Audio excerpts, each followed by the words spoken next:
Yeah, fellow Gambians, is me again, Pasamba.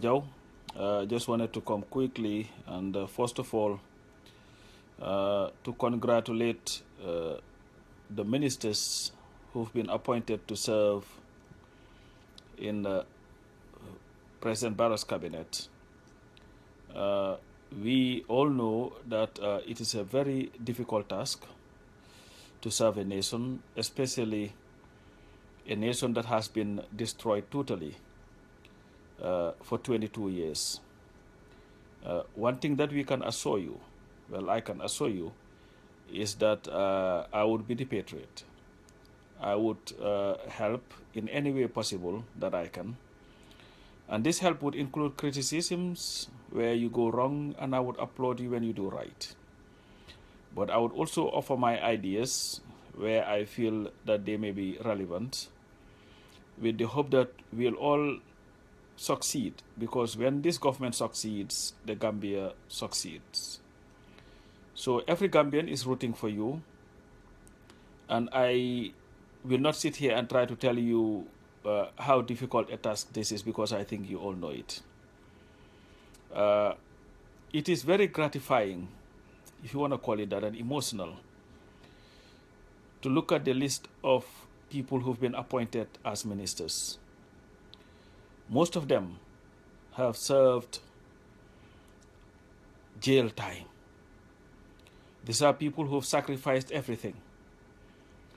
The most emotional part was seeing Amadou Sane as Ousainou Dabo, rightly, Honorable Ousainou Dabo, our Minister of Foreign Affairs, rightly stated. A man who was in jail and was just released recently, and now have taken another task of reviving an economy that is almost dead. You look at Ahmad Ba, he's been to jail. OJ Jallo, so many times jail. My Fati had been, in fact, had to escape assassination. Dr. Aïssatou Touré, jail, kangaroo charges, kangaroo courts, frivolous charges. Lamin Diba, the same thing. All of them, they suffered so much. This is why I'm confident that these people, honorable people, understand what is at stake and would do whatever it takes to help build our country so that no other Gambian would have to suffer what they suffered, that is being sent to jail for political reasons. But as I talk about jail, there's a young man, Ibu Cham, who was sentenced in April 2012 for impersonating Yaya Jammeh. He was sentenced to 14 years, 6 months in jail. I want to appeal to all my comrades and all those in the government to make sure that justice is served by releasing that guy. The sentence was harsh, was very harsh, and the trial was absolutely unfair because the boy was never given a chance because he didn't even have proper representation in court. He must be released and must be released now. Now, the other issue that I want to talk about is the NIA. I'm not going to call it the SIS. I want the borough administration to be very careful because, yes, it's good to disband it if you want to. But the NIA was created by the Gambian Constitution. Actually, there was a decree that created it, and it was in the Gambian Constitution, section, I think, 191. I believe for the name to be changed, it would have to go through an amendment of some sort. So I want to appeal to them to make sure that they adhere to the Constitution in changing the name or doing whatever it is that they want to do. Now, the president has the powers to direct the NIA not to arrest or detain anybody because they are under his jurisdiction. But he doesn't have the power to unilaterally decide to change the name. But what is in the name anyway? What is also very important, though, is after watching the video of Ulay Cisse, the sister of Alhaji Mahmoud Cisse, who disappeared together with his friend Ibu Job. And watching Ibulo's mothers cry for help, for justice, I want to believe that truth and reconciliation is not enough anymore. What Gambia needs is truth, reconciliation, and justice. Because in the absence of justice, there cannot be reconciliation. In the absence of justice, there cannot be truth. Yes, constitute your Truth and Reconciliation Commission, but please make sure that those who are found to have committed horrible crimes are tried before a court of law, where they would have a chance to defend themselves, and if they are found guilty, they must pay for their crimes. What is most disconcerting to me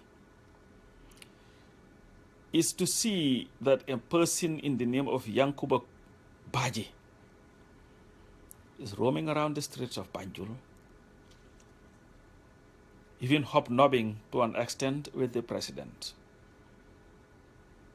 I know Yankuba more than most of the people watching this video. I grew up with him, I coached him, and he was Sumondola one. But it would be the height of insensitivity for Yankuba Baji, whose name has come up in almost every horrendous crime that has happened to our country over the past 5 years, to be given a free pass. I'm not asking for public prosecution of Yankuba Baji. I'm not asking for revenge against Yankuba Baji, because that would be too undemocratic for our democratic government to do. But what I'm asking President Barrow to do is to put Yankuba Baji on leave with pay. If you want to do that, they do that in the States here and other countries. Until and unless there is evidence that he did not commit any crime, but unless he is cleared of those crimes, he cannot be seen to be holding any position of leadership. Isn't it an insult to Amadou Sane, who was tortured by the NIA under the leadership of Yankuba Baji, to now ask that man to sit with his torturer? I think that is the height of injustice. So I believe that Yankuba Baji must be relieved of his duties, and a commission should be constituted to investigate him. If it is found that he did not commit any crimes, then he can continue with his work. Otherwise, he has no business leading any institution in that country. The other issue that I also want to bring up is, and it has a link with the NIA, changing the name is not enough. What is important in our country is that we also have to train our security forces. We all know that since the First Republic, some of us who have dealt with the police a number of times, the only thing they know is mbeko, dorko. They've been the most abusive security forces in the world, and the reason for that is they've never been trained to understand and respect fundamental human and constitutional rights. This is why I believe that this government must talk to institutions like the African Center for Democracy and Human Rights Studies, the African Commission on Human and People's Rights, both of which are based in the Gambia, the International Commission of Jurists, and other human rights organizations, Amnesty International, so that we can train our security forces to understand and respect human rights of Gambians. Until that is done, we will go back to the same thing of abusing detainees, because our people will never be trained to understand that they must respect the fundamental human and constitutional rights of detainees, and they are just accused. And just because they are accused doesn't mean that they must be abused. And our judicial system, we have to revamp it, because if you look at the sentences that have been meted out of late, ridiculous sentences. We need to have sentencing guidelines. And we also need to have a judiciary that would ensure that its loyalty is to the Constitution and not the president of the country or an individual. Because for 22 years, we had a judiciary that was remote controlled by Yahya Jammeh. A judiciary that had mercenary judges who worked in the interest not of the Constitution or justice, but in the interest of Yahya Jammeh. And I believe that a person like Mai Fatty, who is the Interior Minister, a person like Ousainou Darboe, who was the first draftsman at the Ministry of Justice, a man who understood justice, a man who prosecuted and defended, a man who stood up for rights of people, will be able to guide this nation to build a Gambia of liberty and justice, to make sure that the judges that are appointed will be those that will respect the laws and uphold the Constitution. And the incoming Minister of Justice is a man who in 2003 decried the conditions of our prisons in an interview that he had with the Independent newspaper. Our prison system needs to be revamped. And the good thing about it is bad, is that every single member of the coalition almost have served time in those jails.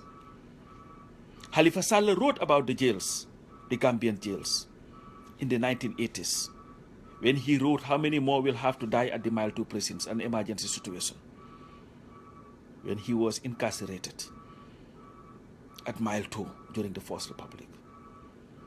Ousainou Darboe defended clients who were abused in those jails. He understands the jail system. Mai Fatty understands the jail system. Amadou Sane served in the jail system. And every single person in that government almost understands the horrific situation of our jails. So it is important that we revamped our jails and build jails that will rehabilitate and not destroy people. The overcrowding of the jails must be looked into. And this ridiculous question, the conditions of our jail, the 6 by 6 foot cells. These were jails that were built during the colonial era. We have to revamp it to be able to build a Gambia that is democratic. So the work that we have is a lot of work. But we must all remain vigilant and not only look at, that's not the only issue that we have. Unless we have total justice, it's not going to work. And yes, SIS needs to be scrapped. We do not need an NIA. What I would suggest, and this is my opinion, is the revamping of the CID. Trained the police officers to be able to collect information that is valuable for intelligence gathering. And yes, you are right, Pa Ousmane Diouf. Civic education must be paramount. I believe that the new constitution that should be written should be one that is taught in our schools. Every single Gambian and in every hamlet, every Gambian must know what their rights are. Every Gambian must be able to tell you that Section 25 of the Constitution guarantees me freedom of speech. Just like everybody here knows that the First Amendment of the Constitution guarantees you that. The good thing about it, though, is that all of a sudden every Gambian talks about the Constitution. I remember when we used to talk about the Constitution in the 80s, people looked at us as being crazy. I remember Halifa Saleh Sidia Jatta being called Mr. Constitution in the National Assembly because all they talked about was the Constitution. But this is the time to constitutionalize our country, if there is such a word.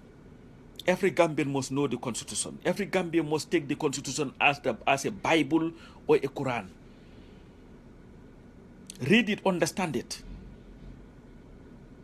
That way you'll be able to stand up for what is yours and that is justice and liberty.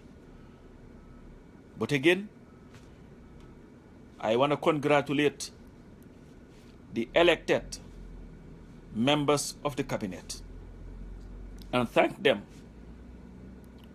for doing service to nation and for the sacrifice that they are making. They will be criticized fairly and unfairly, but it comes with the job. But let's not only be critics. Let's also be those people who will share ideas with our government. And I also hope that this government would be open to ideas, because a leader is one who takes criticisms and praise, take the good from it and use it and discard the bad. We have a great potential to build a Gambia that we will all be proud of. And let's also look at or take advantage of the goodwill towards our country by reaching out to those institutions that can help us to build a Gambia of liberty, dignity, and prosperity. Well, I'm now watching a very interesting guy. Is it Achan Jan? No, I don't eat ice cream. I am lactose intolerant, so try something else, if you know what that means anyway. But, sorry, just had to say that. The good thing, Moy, we want justice for all the victims. It's not only enough to say truth and reconciliation. The mother of Bailo must know what happened to her son, and those who are found responsible must pay a price for it. The mother of Alhaji Mahmoud Sise and all of them must know what happened to their kids. Their wives must know, their kids must know. But those who commit crimes must not be let to go scot-free. Sometimes Gambians are very forgiving. There is a reason why Yalla jox la xel pour ngay xalaat, so that you'll be able to use it. This is why we build our countries, write our laws. Whatever happens, Hassan, I don't need Jammeh anymore. Ko Equatorial Guinea.